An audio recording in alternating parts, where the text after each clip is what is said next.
Alright, so kom ons doen gou 'n recap. Ons het lanklaas gepraat bietjie oor Openbaring. So 'n recap tot en met nou toe. Wat het ons gesien? Hoofstuk 1 was basies die inleiding gewees. Dis Johannes wat 'n beeld sien van Jesus en Jesus wat hom stuur om 'n boodskap te bring aan 7 gemeentes. Dan lees ons hoofstuk 2 tot 3 is die boodskappe aan die 7 kerke. En dan het ons hoofstuk 4 en hoofstuk 5 gee vir ons 'n prentjie van die hemel. Wat gebeur in die hemel? Wie is in die hemel? En wat daar afspeel. Dan het ons van hoofstuk 6 af het ons gepraat oor die 7 seels, gevolg deur die 7 trompette, gevolg deur die 7 tonele, gevolg deur die 7 bakke. En dis wat vir ons gebring het tot waar ons nou is. Nou moet ons onsself herinner, onthou dat wanneer ons gaan kyk na die interpretasie van Openbaring, besef ons daar's gewoonlik 'n paar maniere hoe ons hierdie kan interpreteer. Daar's party mense wat hierdie primêr toekomstig interpreteer om te kan sê dit wat ek raak lees, word die vraag maar hoe sien ek en waar sien ek en kom ons kyk na die koerante en ons gaan kyk wat op die TV aangaan sodat ons hierdie goeders interpreteer vir iets wat in die toekoms moet gebeur. Ander ouens sal dit wegtrek en sê dis net vir die eerste gehoor, so met ander woorde, hierdie was 'n brief geskryf wat 2000 jaar terug was vir 'n klomp ouens, het vir hulle iets beteken en dit beteken nie iets vir ons nie. En dan hoe ek basies hierdie interpreteer is primêr dat ons baie simboliek uitkry wat wel geskryf is vir die eerste kerk, maar daai simbole is tydloos. En daai simbole en betekenisse kan ons vandag nog vra, hoe lyk hierdie vandag? Wat sien ons, wat beleef ons, hoe het hulle dit verstaan, maar hoe kan ons hierdie goeders beleef in die konteks waarin ons is? So, wees versigtig dat wanneer ons in Openbaring 17 tot in die einde toe gaan, dat ons nie weer in hierdie toekomstige prentjie ingaan oor gebeure en wat hier om ons aangaan, en is dit nie moontlik wat gebeur in Openbaring 17 nie, wees versigtig vir daai interpretasie. So terwyl ons nou daar is, kom ons begin gou eers deur te blaai na Openbaring 21 toe. Ons is vandag in Openbaring 17, maar daar's 'n spesifieke vers wat ek graag wil na jou aandag toe bring. En dis Openbaring 21 vers 9. En kyk nou mooi wat is die hele struktuur van die sin. Hy sê daarop het een van die 7 engele wat die 7 bakke vol van die 7 laaste plae vashou, gekom en het met my gepraat en gesê: Kom hierheen en ek sal jou die bruid wys, die vrou van die lam. So hier kom 'n engel, dis een van die engele wat een van die 7 bakke gehad het. Hy roep vir Johannes en hy sê: Kom ek gaan wys jou die bruid. Hoe lyk die bruid? En die bruid van die lam. En dan wat jy dan gaan verder lees, en onthou ons kom nog by Openbaring 21, dan sien jy, hy verduidelik die nuwe Jerusalem. So die bruid word voorgehou as 'n stad. En so dit word, en dan sien ons later die edelstene en alles wat gebruik word in die stad, en dit is 'n baie mooi prentjie. Maar nou gaan ons terug en ons bring die kontras na Openbaring 17 toe. So terug na Openbaring 17 toe, en dan sal jy sien, hy begin met dieselfde sin struktuur. Hy sê, een van die 7 engele, wat die 7 bakke vashou, het toe nader gekom en met my gepraat en gesê: Kom hierheen, ek sal jou die oordeel wys oor die groot prostituut wat by baie waters bly. So beide van hulle word vir jou 'n engel kom, hy praat met hom en hy wys vir hom iets spesifiek. In Openbaring 21 wys hy vir hom die bruid, en hierdie bruid is Jerusalem. Nou wys hy vir hom hierdie prostituut, en hierdie prostituut, gaan ons sien in vers 5, sy naam is Babylon.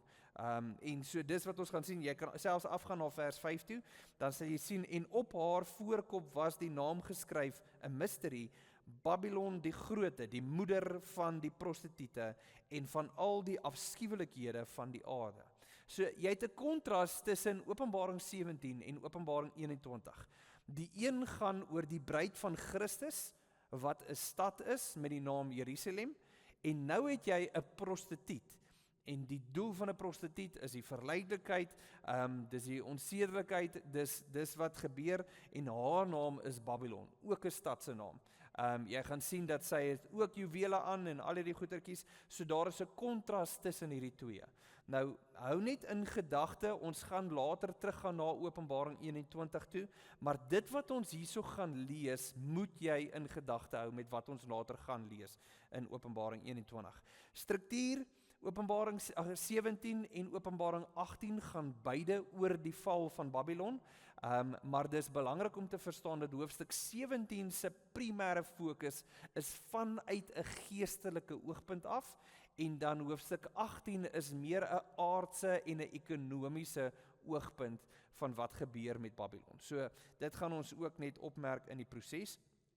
Maar kom ons begin dan met vers 1. Maar nou voordat ek daar begin, kom ons definieer net gou, want dit gaan belangrik wees vir jou om van die begin af te verstaan, wat bedoel ons met hierdie prostituut? Ons moet verstaan dat wanneer ons praat van hierdie prostituut en sy word verteenwoordig as 'n stad, moet ons verstaan, en ons gaan dit nou sien, dat sy is besig om mense te verlei, en sy verlei hulle in 3 areas. Sy verlei met seks, sy verlei met wyn, en sy verlei met rykdom. En dis die primêre goeders wat sy gebruik om mense weg te sleep en in te sluk in die proses. Ons gaan ook sien wat is die impak van haar op gelowiges, en ons gaan bietjie gaan gesels oor daai interpretasie, maar ons verstaan dat sy word verteenwoordig as 'n stad.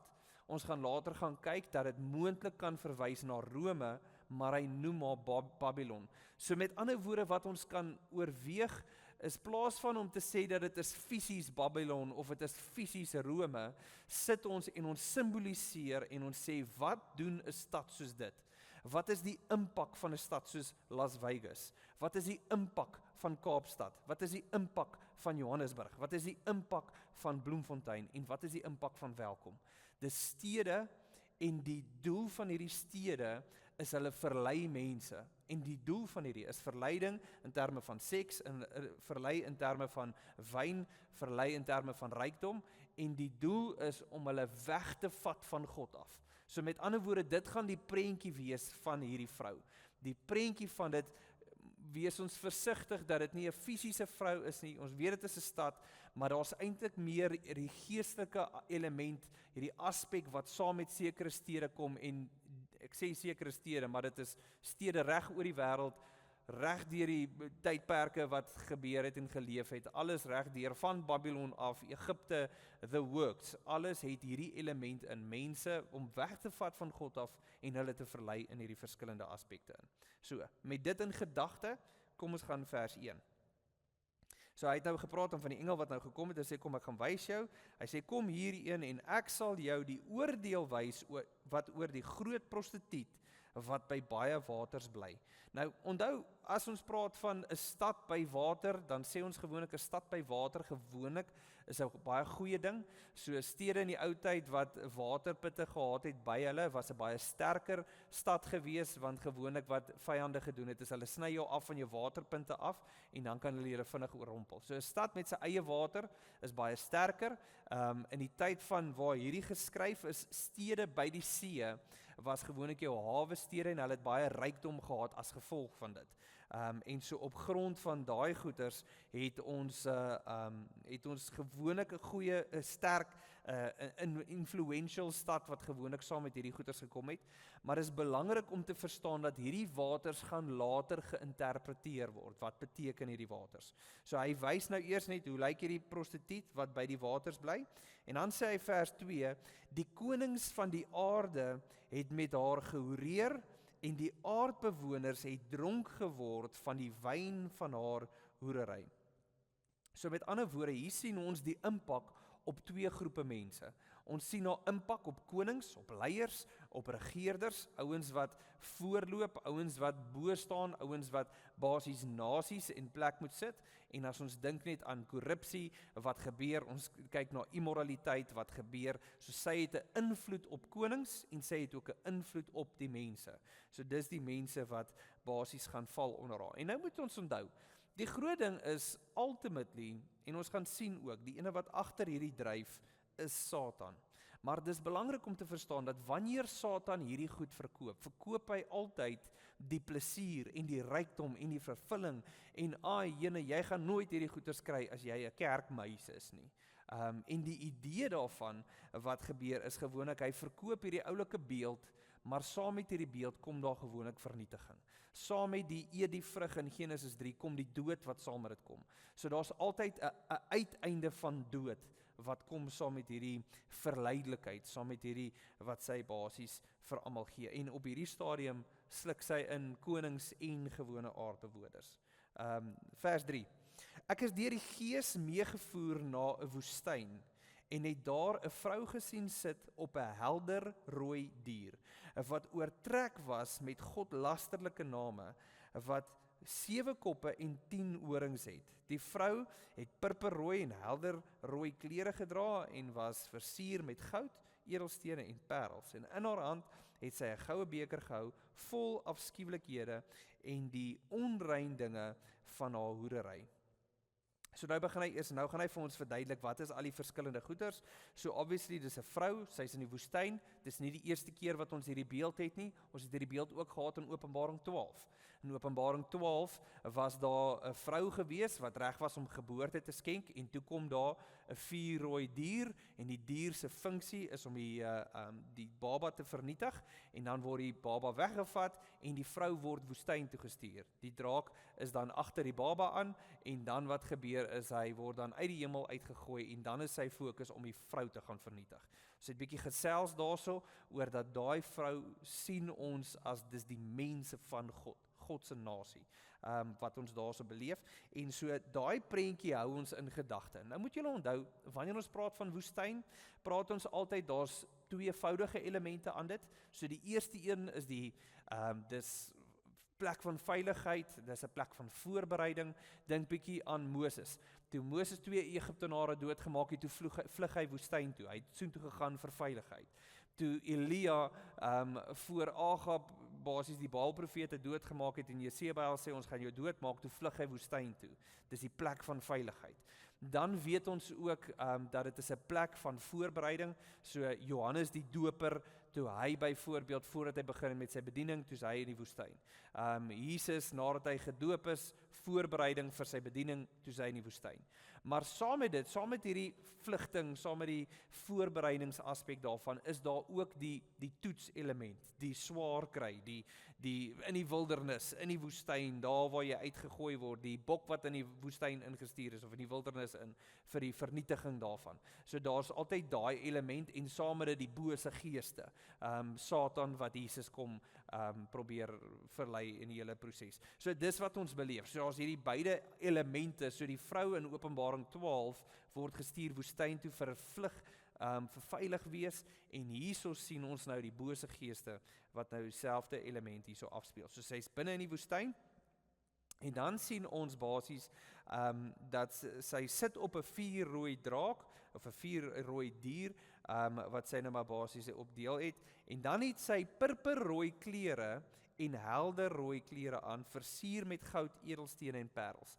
So sy kom voor soos 'n koningin, met baie rykdom en met baie status. So met ander woorde, die prentjie van hierdie vrou is pretty much die hoogtepunt van om mense te verlei. Dis wat hierso moet plaasvind. En dan het hy in haar hand, het sy 'n goue beker gehou, vol afskuwelikhede en die onrein dinge van haar hoerery. Nou, die beker, onthou ons het nou al gesien 'n paar keer, as 'n beker van God en die wraak van God en alles wat ons daarmee gesien het. So dit wat in die beker is, gaan ons nou sien dat daar is twee elemente, dat mense wat na haar toe kom, word dronk van wat sy vir hulle bied, so dit kan wees wat binne in die beker is, en dan sien ons ook sy word dronk, maar ek weet nie noodwendig of daai dronk vanuit hierdie beker is nie. So 10-1 wat in hierdie beker is, dit wat sy uitdeel vir die mense om haar. En hy sê, en op haar voorkop was 'n naam geskryf, 'n mystery, Babylon die Grote, die moeder van prostituie en van al die afskuwelikhede van die aarde. En ek het ook gesien dat die vrou dronk is, maar hoor waarvan sy dronk? Sy is dronk van die bloed van die heiliges en van die bloed van die getuies van Jesus. Nou, daar's twee maniere hoe ons hierdie interpreteer. As ons sê dat hierdie vrou word dronk met die bloed van die gelowiges, dan sê ons, as ons gaan kyk na wat sy doen, wat sy mee besig is dat sy is besig om mense te verlei, en dan vra ons vraag, hoe lyk hierdie verleiding in die kerk? Hoe lyk dit onder die gelowiges wat ons vandag ken. En dan kan ons net gaan kyk na statistieke, ons gaan kyk na basies na wat beleef ons in kerke, en ons sien hoeveel kerkleiers is besig om te val, op grond van immoraliteit, op grond van die feit dat, hierdie is verskriklik, daar is 'n verleiding wat kom saam met hierdie, dis 'n ongelooflike groot impak. Maar boonbehalwe die feit dat jy kerkleiers het wat val, vra jy jouself, hoe lyk hierdie binne in ons kerkmense? Want onthou, die kerkleiers is publiek. Ons almal kan dit sien. Jy gaan kyk en jy sien ergens op YouTube of jy sien op Facebook van kerkleiers wat val. Maar ons praat nie oor die impak daarvan op ons mense wat in die kerk sit nie. Daar's 'n groot groep mense wat nooit kerk toe kom nie, want hulle val onder hierdie vrou. Maar dies wat in die kerk sit, hier is die sad deel, is die statistieke vir pornografie lyk dieselfde binne die kerk as buite in die kerk. Die statistieke vir egskeiding lyk dieselfde binne in die kerk as buite die kerk. Die statistieke vir seks voor 'n huwelik lyk dieselfde binne in die kerk as buite die kerk. En so ons vra onsself die vraag, wat is die funksie van hierdie vrou? Hierdie funksie is die vernietiging, en sy is bloeddorstig agter gelowiges. So dis die vernietiging van gelowiges. So daai is die een manier hoe ons dit kan interpreteer. Die ander manier hoe ons dit kan interpreteer is om dan te kan sê dat wat ons tot en met nou toe gesien het, was baie die regering wat vernietiging bring op gelowiges. Onthou nou, ons het baie gesê dat ergens te sien ons konstant dat either jy word 'n sertifikaat gegee dat as jy die keiser aanbid kry 'n sertifikaat en vir hierdie jaar is jy vry, of jy moet deel wees van 'n groepering van mense, 'n guild, hierdie plek waar ons almal saam 'n afgod dien en dan mag jy werk doen in daai area, of alternatief word jy as martelaar doodgemaak of besigheid word onttrek of wat ook al die geval mag wees. So daar's druk wat van die regering afkom. En kom ons noem hierdie 'n stok. Dis ouens wat forceer dat jy moet in hulle patroontjie inpas, anders dan gaan jy nie geld kry nie, anders gaan jy in die tronk gegooi word of jy gaan doodgemaak word. Wat ons hier beleef is die wortel. Dis die verleidelikheid daarvan om jou weg te trek, om jou in te trek in hierdie goeters in, sonder om jou te wil slaan. Die effek van seks en wyn en rykdom voel vir jou soos 'n wortel wat maak dat jy dink nie aan die uitkoms nie, jy dink nie aan waantoe hierdie ding gaan nie, jy dink net aan tussen nou en dan toe, hierdie is lekker. En so dit kan wees dat daar vernietiging van dit basies plaasvind op die gelowiges, en dies wat nie onder die stok of onder die wortel val nie, word gemartel. So met ander woorde, jy kan of verlei word na Satan se kant toe, of jy kan geforseer word na Satan se kant toe, maar as jy nie breek nie, gaan jou bloed loop, gaan jy gemartel word, en hierdie bloed kan moontlik dan die martelaars wees van die Christene waarop sy dronk is. Either which way, hoe ook al ons dit interpreteer, verstaan ons dat hierdie vrou word dronk van die bloed van die gelowiges. So dis verskriklik. En nou sien jy Johannes se reaksie. So Johannes kyk nou vir haar en hy sê, toe sien ek haar en was uitermate verbaas. Nou die Nuwe Testament maak die stelling, hy sê oorweldig met haar voorkoms. Eintlik wat hy hier probeer sê, is hy sê, hy staan en hy kyk vir die vrou en sy mond hang oop. Dis wat gebeur, daar is iets wat sy aandag trek, wat hom oorweldig met hoe sy lyk. So hy staan en hy is oorweldig in die proses.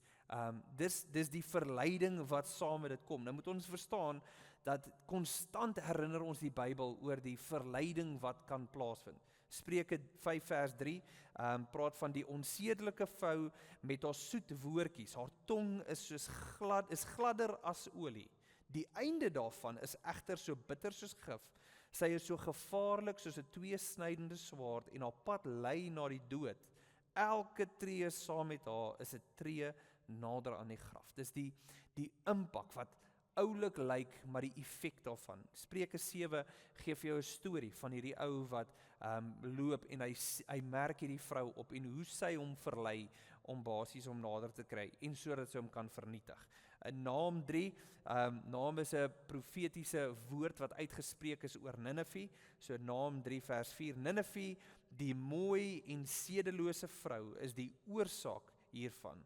Sy wat guns wen met haar betowering, wat volke verslaaf met haar onsedelikheid en families met haar toorkuns. So dis die impak daarvan. Ek dink jy lees is dit Jesaja 23, die impak van dit op Tyrus. So met ander woorde, ons sien konstant, ons sien heeltyd hierdie vernietiging wat plaasvind saam met hierdie vrou. En so nou is hy besig om te kyk vir die vrou, en ons seker 10 teenoor 1 iets wat hom wil insuig, en so nou is die engel hier langs hom, hy klap, hy sê, okay, fokus, die engel sê toe aan hom, waarom is jy so verbaas? Fokus bietjie, kyk gou weer terug, kom ons gesels gou. Ek sal die misterie aan jou verduidelik van die vrou en die dier, met die 7 koppe 10 horings wat haar dra.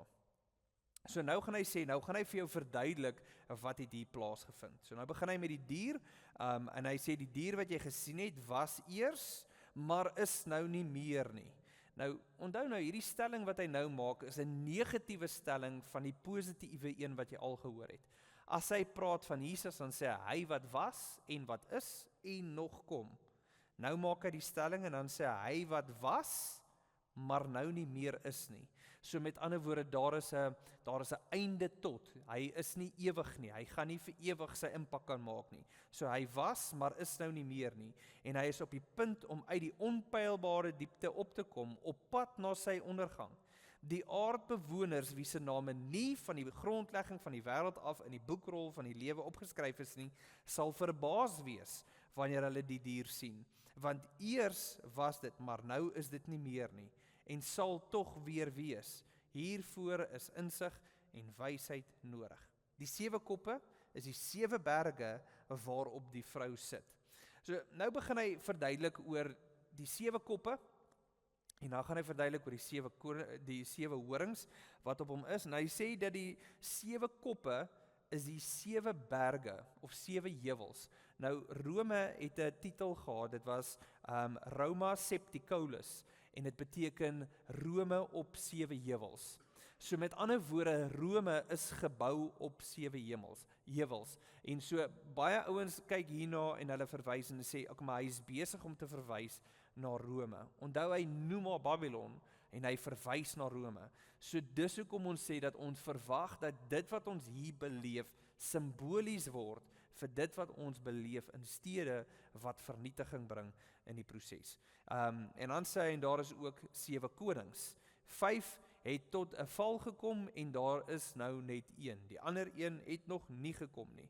En nou gaan hy eers begin praat oor, tel ons nou die 7 konings, was daar 7 keisers, was daar 5, was daar 1, hoe werk hierdie goeters? En is baie moeilik om hierdie goeters te vat net so, maar kom ons lees hom klaar, dan sê hy, basies dat die een het nog nie gekom nie, en wanneer hy egter opdaag, moet hy vir 'n klein rukkie bly.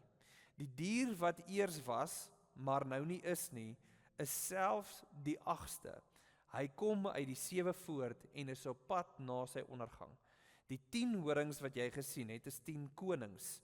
Hulle het nog nie die koningskap ontvang nie, maar hulle het vir 1 uur lank saam met die dier volmag, soos konings.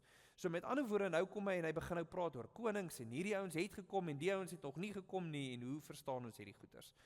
En dan herinner ons onsself, as ons simbolies gaan kyk na hierdie goeters, dan word die konings en die vernietiging en die saamwerking met dit, en die feit dat ons praat van 7 en 10, en beide 7 en 10 getalle in hulle self, het simboliek agter dit, word die konings 'n volledige en 'n voltallige regering wat anti-God is.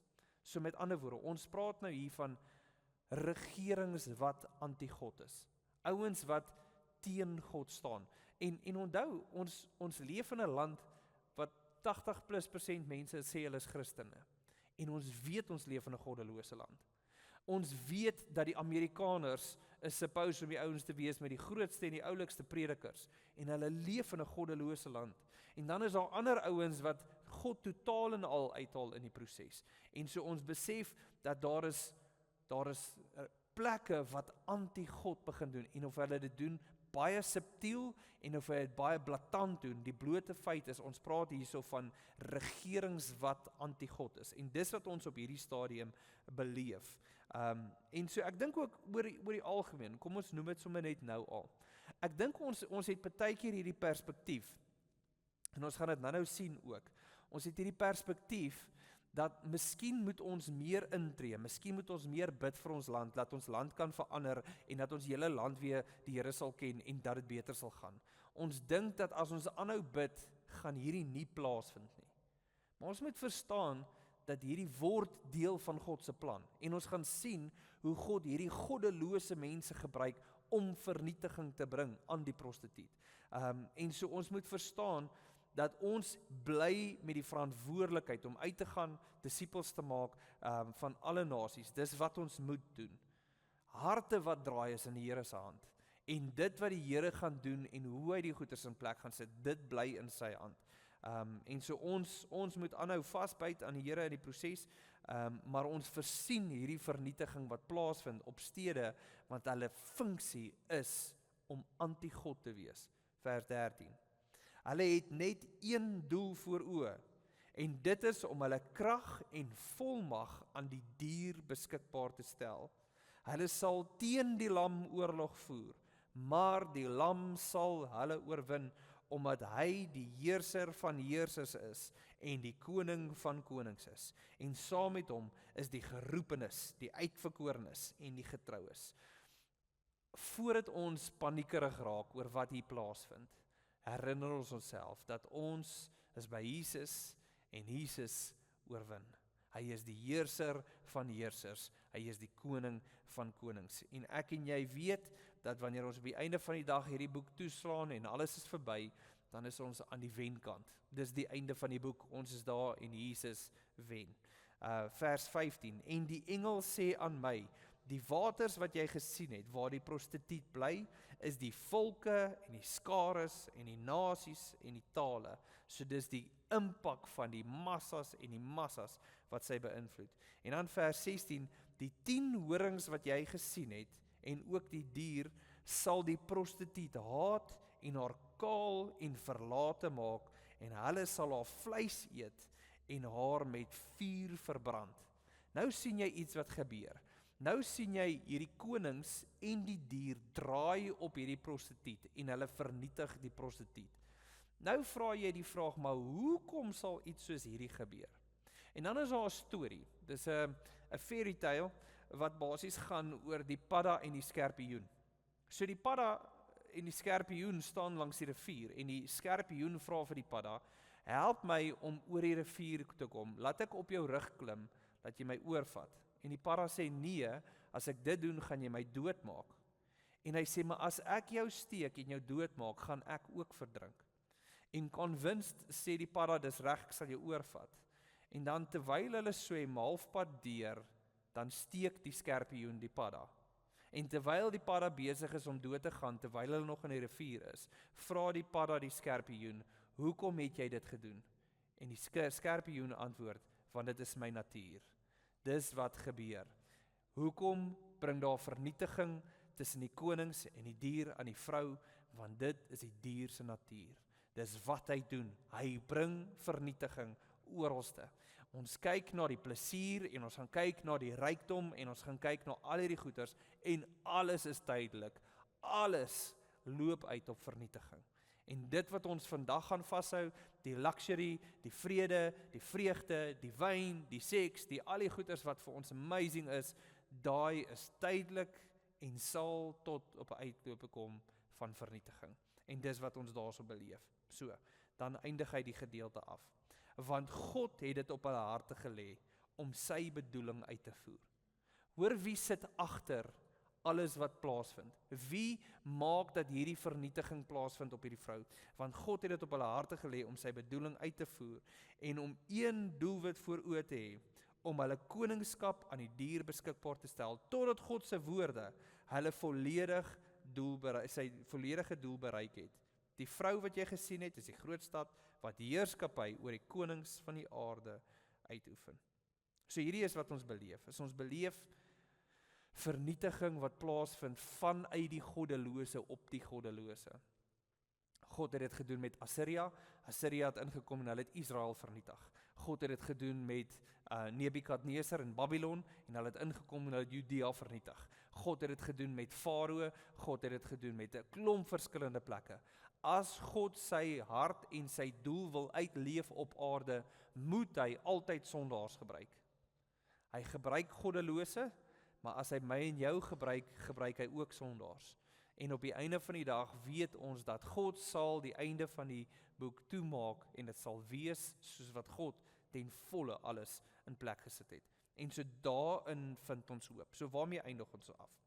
So ons eindig af en ons besef dat daar is 'n verleidelikheid wat inkom, 'n goddeloosheid wat inkom in terme van wat hierdie wêreld vir ons wil uitoefen.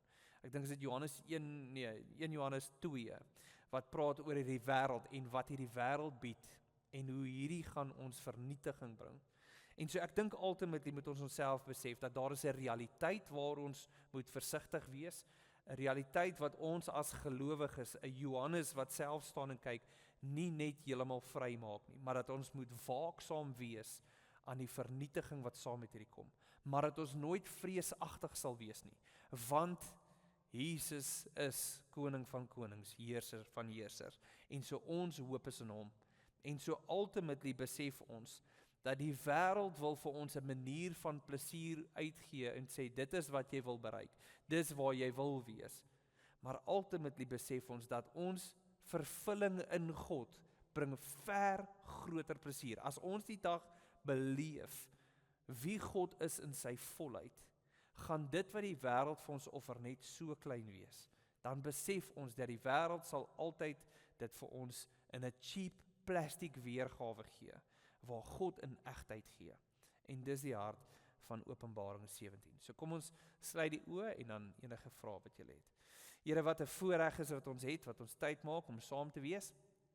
En ek wil bid, Here, soos ons hierdie lees, dat ons waaksaam wil wees, Here, vir die vyand se strategie, op selfs op gelowiges, Here, waar ons gaan en wat ons beleef. Maar ek bid, Here, dat ons nooit vreesagtig sal wees nie. Here, dat ons onsself sal herinner, Here, dat selfs al kos dit ons lewens, dat ons nooit sal toelaat om in te gee of in vrees te leef nie. En ons loof U daarvoor in Jesus naam. Amen.